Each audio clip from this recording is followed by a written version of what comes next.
2, 1. Welcome back. It is Pure West Sport with Eaton Evans and Morris Solicitors, and we are live right now on the Facebook page. You can watch along on social media. Only there for the rest of the show this evening. 1 or 2 tech problems which are being fixed in the studio, so you won't get us on DAB digital radio or on the app for the rest of the show, but we will carry on right here on Facebook. And Fraser and I are just going to go through some of the rugby news from the weekend, actually. We're going to get into some of the Pembrokeshire games in just a sec. But we did promise at the start of the show we'd touch on the future of the Welsh regions phrase. And we've had a bit of news come out of the WRU, actually. Pretty much whilst Pure West Sport has been on the air this evening. Do you want me to read the statement that's been issued, Fraser, and you can react to it? So they put out on X around about an hour ago that the WRU board have met for their January meeting today and considered the recommendation from the executive leadership team on the sale of Cardiff Rugby. The board reviewed in detail the final 2 bids and unanimously have approved the proposal to move forward with a preferred bidder into an exclusivity period. Following this decision, the WRU has obligations to liaise with a number of stakeholders over the next few days. We will then discuss the decision with the 2 bidders and the management of Cardiff Rugby, and we expect to be in a position to have completed this by next week. The WRU hopes to finalise the detailed negotiations with the preferred bidder and sign a binding agreement within a matter of weeks. So, Fraser, what does this mean for how many regions we're going to have? What does it mean for Cardiff? And what does it mean for the Scarlets and the Ospreys and the Dragons? Well, the perception is, Ben, that it's Y11 who are very much the favourites to complete this Cardiff takeover, although they haven't named, like you said, the agreed sale and the parties involved. That's who everyone is assuming has got it, and that would have big implications, Ben, because the provisional plan seems to be Y11, of course, already own a majority stake in the Ospreys. The Ospreys would then be diluted and essentially become Cardiff Rugby along with Cardiff. So the Ospreys and Cardiff would merge essentially. It does mean, I guess, from a completely selfish point of view, from our point of view in West Wales, the Scarlets remain, which is important. It's obviously terribly sad news for the Ospreys. Whether it's the correct way to go about this process and the correct way of getting down to 3, I don't know, but we do have to get down to 3. There's absolutely no denying that. But there will be knock-on effects, Ben. There'll be knock-on effects, around Wales for it. And it's very, very sad that it's come to this. But the likelihood at the moment is that this will be Y11 and it could be the end of the Ospreys. And Ospreys fans on social media have been voicing those exact fears today. Can you imagine, though, if we'd been having this discussion, I don't know, 10, 15 years ago? That we'd be saying goodbye to the Ospreys potentially as a region existing in Welsh rugby. You wouldn't have believed anyone saying that, would you? Well, I believe in terms of silverware, the Wales' most successful pro club since rugby went regional in Wales. And you look back to the players they had, the star-studded teams they had, Shane Williams, James Hook, Gavin Henson, the Mike Phillips, the people from abroad they brought in, Justin Marshall, Jerry Collins, these are iconic names. Lee Byrne, of course, played for them as well, And you're right, when you think of the star power they had and the attraction they had, and they were, they never quite got over the line, but they were heavily tipped to seriously challenge in Europe for a couple of seasons. Won league titles. It's just sad that it's come to this. Like I said, whether this is the correct way of going about it, I don't know. I'll be honest with you, but we do need to have a team cut. There is no doubt about that. We don't have, and it showed again on the weekend, Ben. I worked on the Cardiff Scarlets game yesterday. I worked the Dragons game on Friday, and you could just see that we don't have the firepower or the player quality to sustain 4 competitive teams. You saw Cardiff. Cardiff made a few changes against Exeter. Cardiff, I think, in that European Challenge Cup will be a threat to anyone of full strength. They make a couple of changes and they were hammered. They weren't at the races, and that is something which typifies all 4 sides at the moment. There is no depth there. There is no play. There is not enough player quality, like I said, to keep competing at a high level. You mentioned you were at the Scarlets game, or you were following the Scarlets game, weren't you? I was covering they're in Northampton. Away to Northampton. So Scarlets out of Europe with that defeat. But off the field, quite a bit's happened since our last show. Nigel Davis is back, isn't he, as director of rugby interim for the rest of the season. Where does that leave Dwayne Peel? And what was your reaction? Because I think it's 11 years out of the pro game for Nigel. Someone who actually, I think we've all got fond memories of. He was great to deal with from a media perspective all those years ago. A lot of respect for him. But it caught me out, that one. What about you? I like Nigel Davis, like you say, but I think it's been a very, very strange week for Scarlets. I mean, ironically, they put in their best performance for a couple of months. I thought yesterday really took it to Northampton. Josh McLeod, obviously from Pembrokeshire, outstanding as well. Max Page came on and made a difference. So, good for the boys down here, the way they performed. Although Kensley Mathias had a yellow card and a hard time in the front row, we'll say that. But to bring in Nigel Davis, interim director of rugby, I thought was a strange decision. Like you said, out the pro game 11 years. I don't see the benefit of bringing someone back when so much has changed in those 11 years. And then to learn that he will take responsibility for coaching sessions and team selection.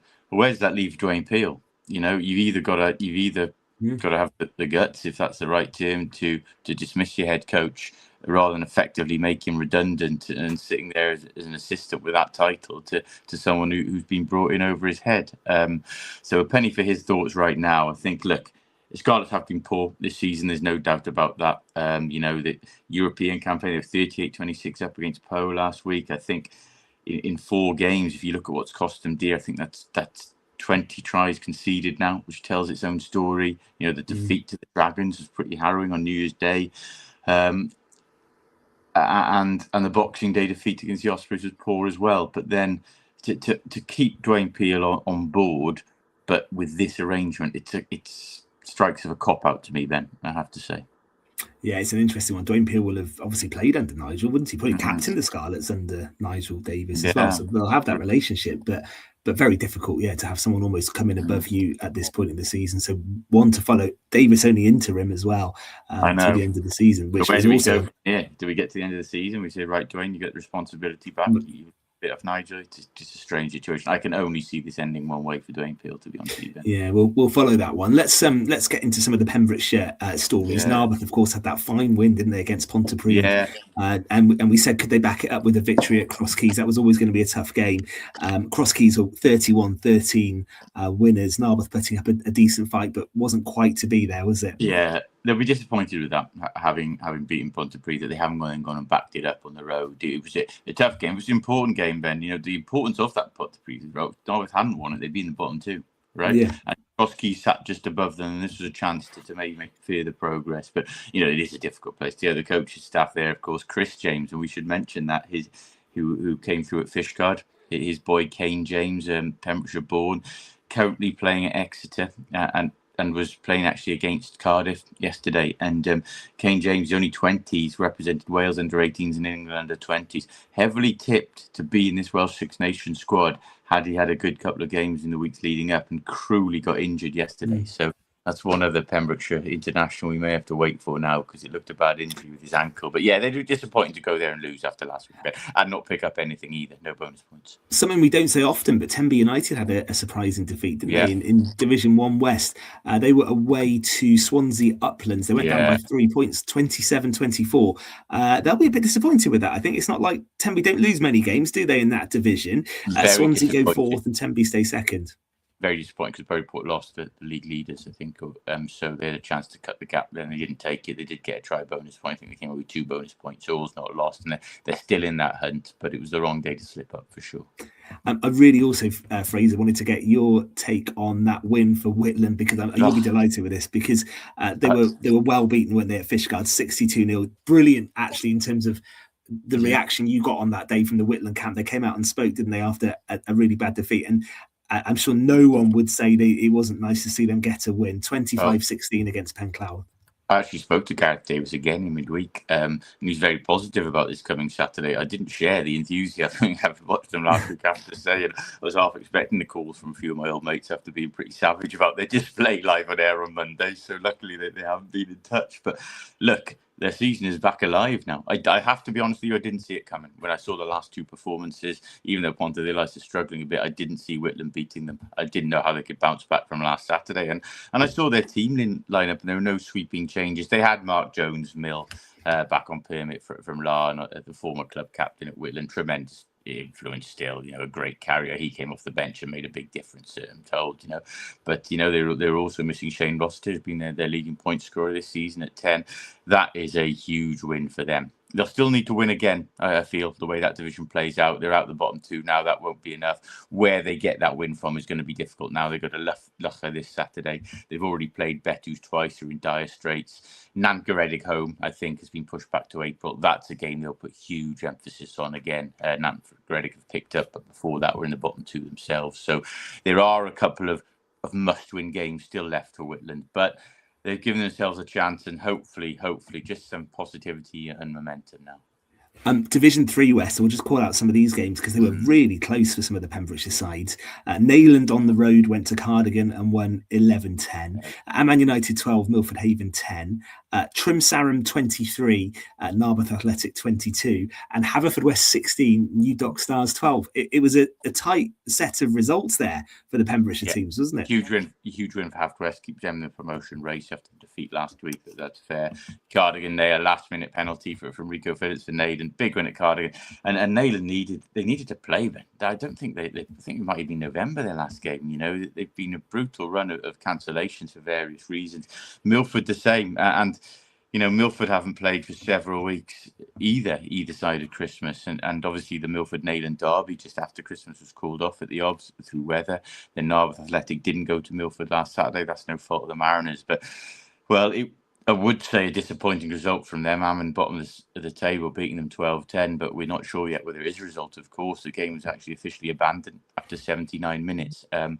We don't know the full details of it. The referee's report, I think, will be crucial in this. We're told it was to do with an incident with a coaching member and the referee, which led to the game being abandoned. I think it's a funny thing to do after 79 minutes, if you ask me. But until we know the true circumstances of that and the referee's report, it's something we can't really comment on analyse yet. There is precedent for this. Last year, obviously, that game between Narberth Athletic and Neyland was called off prior to, I think, the 70-minute mark, but the result did stand.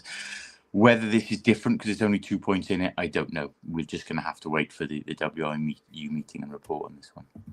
Okay, and let's just finish with some Division 4A scores. There was a big win for Pembroke at Langham, 43-14. Defeat for St David's against Newcastle by 19 points to 12. A win for the Pembroke Dock Quins at Crimmock, 31-13. And a narrow defeat for Tenby Athletic, 31-28 against Ponteveran. But that Division 4 remains really competitive, doesn't it, Fraser? It does, and probably the standout performance there is actually Tenby Athletic. Ponteveran have won all their games this year. They pushed them really those two losing bonus points, and to push aside any cynicism here, their first team went obviously with a full squad for their game, so it wasn't like the head boys who would come down to help them out. Good to see Crimmock Seconds play on a day their first team play as well, Ben. That hasn't happened too much this season because they've struggled for numbers, and to see Langham getting a side out as well. Look, it's been so long without rugby for so many of these teams. It's good that they get back into it, but we've got a week or two now, Ben, and we've got the Six Nations. It's now looking like it's going to be a very disrupted late finishing season, and it can become a lottery when that happens. But you're right, it is a competitive decision. Newcastle having a tremendous show of guts at St David's, 19-12 up for almost the last half an hour with the elements strongly against them, camped on their own line, and they held out. So good win for them too, actually. Disappointing one for St David's. All right, that's your weekend rugby roundup then on Pure West Sport. Just a quick couple of lines to finish. Haverfordwest County found out their fixtures actually for the second part of the season. They, of course, in the conference round now. They play on Friday night. They go away to Cardiff Met Uni, followed by an away game with Britain Ferry on the 6th of Feb. They won't be back at the Olney Bridge Meadow now until the 13th of February against Barla Town. So that's what's to come for the Bluebirds. Thank you very much, Fraser. More Pure West Sport next Monday evening with Eaton Evans and Morris Solicitors. But we will say goodnight this Monday evening and thank you for watching.